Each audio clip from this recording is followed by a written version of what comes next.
ಮೈಸೂರು ಮೂಡಾ ಹಗರಣ ಪ್ರಕರಣದಲ್ಲಿ ಮಾಜಿ ಆಯುಕ್ತ ದಿನೇಶ್ ಜಾಮೀನು ಅರ್ಜಿಯನ್ನ ವಜಾಗೊಳಿಸಲಾಗಿದೆ. ಜಾಮೀನು ಕೋರಿ ಅರ್ಜಿಯನ್ನ ಸಲ್ಲಿಸಿದಂತ ದಿನೇಶ್ ಕುಮಾರ್ ಅವರು ಜಾಮೀನು ಅರ್ಜಿ ವಜಾಗೊಳಿಸಿದೆ ಹೈಕೋರ್ಟ್.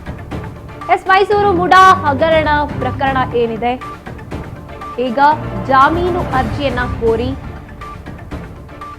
ಸಲ್ಲಿಸಿದಂತಹ ದಿನೇಶ್ ಅವರ ಜಾಮೀನನ್ನ ಅರ್ಜಿ ವಜಾಗೊಳಿಸಲಾಗಿರುವಂಥದ್ದು.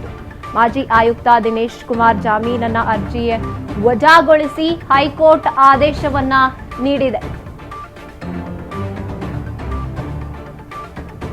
ಜಾಮೀನು ಅರ್ಜಿ ವಜಾಗೊಳಿಸಿದೆ ಹೈಕೋರ್ಟ್.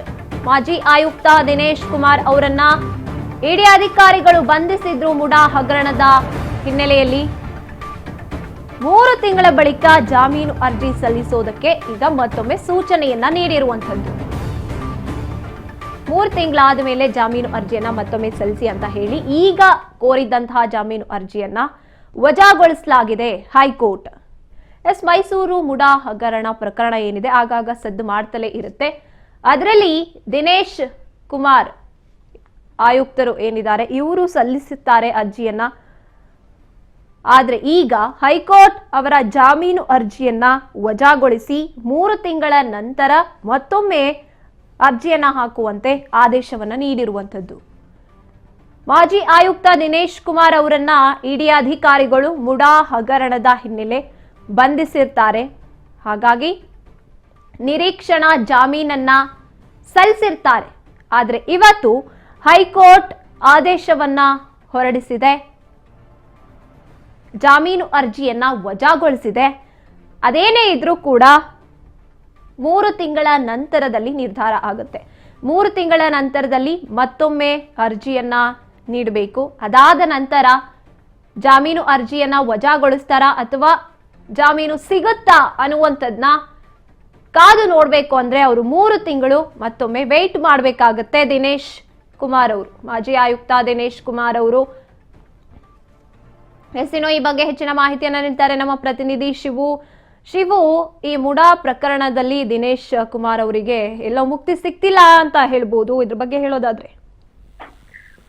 ಗಾಯತ್ರಿ, ದಿನೇಶ್ ಕುಮಾರ್ ಮೂಡಾ ಈ ಹಿಂದಿನ NTC ಆಗಿದ್ರು. ಅವರು ಇಡಿ ಅಧಿಕಾರಿಗಳವ್ರನ್ನ ಅರೆಸ್ಟ್ ಮಾಡ್ಕೊಂಡಿದ್ರು. ಅರೆಸ್ಟ್ ಮಾಡ್ಕೊಂಡು ಈಗ ಇನ್ನೂ ಕೂಡ ಅವರು ಪರಪ್ನಗರ ಜೈಲಿನಲ್ಲೇ ಇದ್ದಾರೆ. ಅದರಲ್ಲಿ ಅವರು ಈ ಸಂಬಂಧವಾಗಿ ನಮ್ಗೆ ಏನು ಜಾಮೀನ್ ಬೇಕು ಅಂತ ಹೇಳಿ ಅರ್ಜಿ ಕೂಡ ಹಾಕೊಂಡಿದ್ರು. ಅರ್ಜಿಯನ್ನ ಹೈಕೋರ್ಟ್ ಮುಂದೆ ಇವತ್ತು ವಿಚಾರಣೆ ಕೂಡ ನಡೆಸಲಾಯಿತು. ಜಸ್ಟಿಸ್ ನಾಗಪ್ರಸನ್ನ ಅವರ ಬೆಂಚು ವಿಚಾರಣೆಯನ್ನು ಕೂಡ ನಡೆಸಿ ಅದರಲ್ಲಿ ಇವರಿಗೆ ಇವರು ಹಾಕೊಂಡಿದಂತ ಅರ್ಜಿಯನ್ನ ಬೇಲ್ ಅರ್ಜಿಯನ್ನ ರಿಜೆಕ್ಟ್ ಮಾಡಿದೆ. ಸೊ ಇನ್ನು 3 ತಿಂಗಳ ನಂತರ ನೀವು ಮತ್ತೆ ಬೇಕಾದ್ರೆ ಹಾಕೋಬಹುದು ಅನ್ನುವಂತ ಒಂದು ಆದೇಶವನ್ನು ಕೊಟ್ಟಿರುವಂತದ್ದು ಹೈಕೋರ್ಟ್ ಇವತ್ತು. ಸೊ ಹಾಗಾಗಿ ಈಗ ಮತ್ತೆ ಅವರಿಗೆ ಮತ್ತೆ ಜೈಲೇ ಗತಿ ಅನ್ನುವಂತ ಆಗಿದೆ. ಸೊ ಈಗೇನು ಹೈಕೋರ್ಟ್ ಮೆಟ್ಲು ಕೂಡ ಮೂಡಾ ಪ್ರಕರಣದಲ್ಲಿ ನನ್ಗೆ ಜಾಮೀನು ಕೊಡಬೇಕು, ನಂದೇನು ಪಾತ್ರ ಇಲ್ಲ, ನನ್ನ ನಿರ್ದೋಷಿ ಅಂತ ನಾನು ಸಾಬೀತು ಮಾಡ್ತೀನಿ ಅನ್ನುವಂಥದ್ದನ್ನು ಕೂಡ ಹೇಳಿದ್ರು. ಆ ಪ್ರಕಾರವಾಗಿ ಇವತ್ತು ಇಡಿಯ ಪರವಾಗಿ ಕೂಡ ವಕೀಲರು ವಾದವನ್ನ ಮಂಡನೆ ಮಾಡಿ ಅವರಿಗೆ ಯಾಕೆ ಜಾಮೀನು ಕೊಡಬಾರ್ದು ಅನ್ನೋದನ್ನು ಕೂಡ ವಾದವನ್ನ ಮಂಡನೆ ಮಾಡಿದ್ರು. ವಾದ ಪ್ರತಿವಾದ ಆಲಿಸಿದಂತ ಹೈಕೋರ್ಟ್ ಇವತ್ತು ಏನು ಅರ್ಜಿಯನ್ನು ವಜಾ ಮಾಡಿದೆ, ಜಾಮೀನು ಅರ್ಜಿಯನ್ನ ವಜಾ ಮಾಡಿದೆ. ಸೊ 3 ತಿಂಗಳ ನಂತರದಲ್ಲಿ ಮತ್ತೆ ಹಾಕೋಬಹುದು. ಈ ಮಧ್ಯದಲ್ಲಿ ಅವರು ಮತ್ತೆ ಸುಪ್ರೀಂ ಕೋರ್ಟ್ಗೆ ಹೋಗುವಂತ ಸಾಧ್ಯತೆಗಳು ಕೂಡ ಇದಾವೆ. ಆದ್ರೆ ಸುಪ್ರೀಂ ಕೋರ್ಟ್ಗೆ ಹೋಗ್ಬೇಕು ಅಂದ್ರೂ ಕೂಡ ಮತ್ತೆ 3 ರಿಂದ 6 ತಿಂಗಳ ಸಮಯ ಆಗ್ತದೆ. ಅಲ್ಲಿ ಏನಾಗುತ್ತೋ ಅನ್ನೋಂಥದ್ದು ನೋಡ್ಬೇಕಾದ್ರೆ ಅವ್ರು ಬೆಟರ್ ಆಪ್ಷನ್ ಅಂತ ಹೇಳಿದ್ರು ಮತ್ತೆ ಹೈಕೋರ್ಟ್ ಮುಂದೆನೆ 3 ತಿಂಗಳು ಕಾಯ್ದು ಹೈಕೋರ್ಟ್ ಮುಂದೆನೆ ಹಾಕೊಳ್ಳುವಂತ ಸಾಧ್ಯತೆ ಕೂಡ ಇದೆ. ಸೊ ಹೀಗಾಗಿ ಮತ್ತೆ ಸುಪ್ರೀಂ ಕೋರ್ಟ್ಗೆ ಹೋಗ್ತಾರಾ ಇಲ್ಲ ಅನ್ನುವಂಥದ್ದು ಇಲ್ಲ. ಈಗ ದಿನೇಶ್ ಕುಮಾರ್ಗೆ ಮತ್ತೆ ಜೈಲಿನಲ್ಲೇ ಇರ್ಬೇಕಾಗಿರುವಂತ ಸ್ಥಿತಿ ಬಂದಿದೆ ಗಾಯತ್ರಿ. ಇನ್ನು ಅರ್ಜಿಯನ್ನ ವಜಾಗೊಳಿಸೋದಕ್ಕೆ ಒಂದು ಸ್ಟ್ರಾಂಗ್ ರೀಸನ್ಸ್ ಇರುತ್ತೆ ಇವರ ವಿರುದ್ಧವಾಗಿ, ಇನ್ನು ಇಡಿ ಅಧಿಕಾರಿಗಳ ಪರವಾಗಿ. ಅದ್ರ ಬಗ್ಗೆ ಹೇಳೋದಾದ್ರೆ?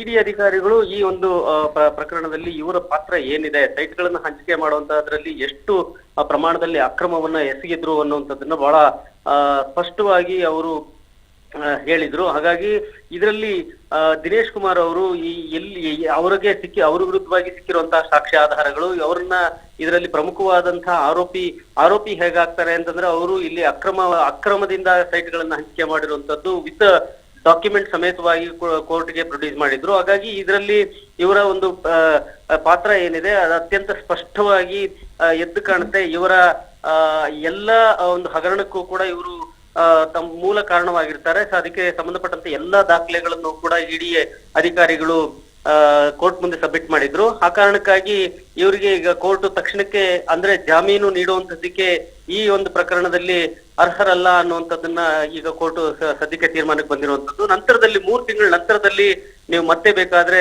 ಜಾಮೀನಿಗೆ ಅರ್ಜಿಯನ್ನು ಹಾಕೋಬಹುದು ಅನ್ನುವಂತ ಒಂದು ಆಪ್ಷನ್ ಕೊಟ್ಟಿರೋದ್ರಿಂದಾಗಿ ಮತ್ತೆ ಅವರು ಹೈಕೋರ್ಟ್ಗೆ ಬರಬಹುದು. ಇಲ್ಲ ಅಂತ ಹೇಳಿದ್ರೆ ಈ ಒಂದು ಆದೇಶವನ್ನು ಪ್ರಶ್ನೆ ಮಾಡಿ ಸುಪ್ರೀಂ ಕೋರ್ಟ್ಗೂ ಕೂಡ ಹೋಗಬಹುದು ಗಾಯತ್ರಿ. ಧನ್ಯವಾದ ನಿಮ್ಮ ಮಾಹಿತಿಗಾಗಿ ಶಿವು.